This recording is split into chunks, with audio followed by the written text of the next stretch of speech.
use A equals BH, so that's base times height, to find the area of each parallelogram below. Show all your workings, set your working out as you've been shown in lessons. Okay, so let's have a look at this particular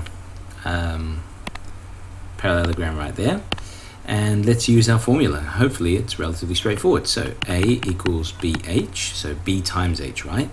And I just plug in the information I know. So area, which is what we're trying to find out, equals base, so it doesn't really matter which one you use. Let's use that one for base. So that's 3 times the height.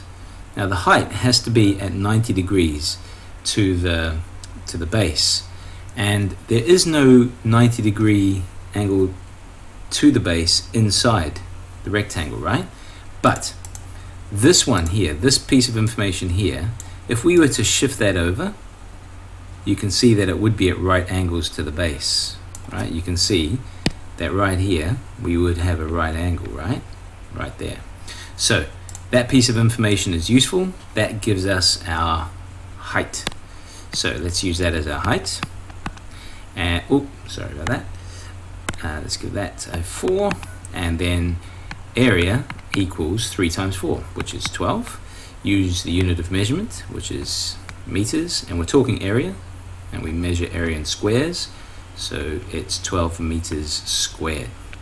For this one over here, we have, let's just have our formula, have that on the go.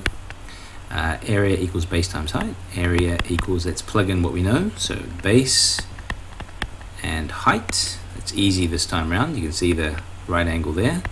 2, it's going to be pretty easy. 5 times 2 is 10.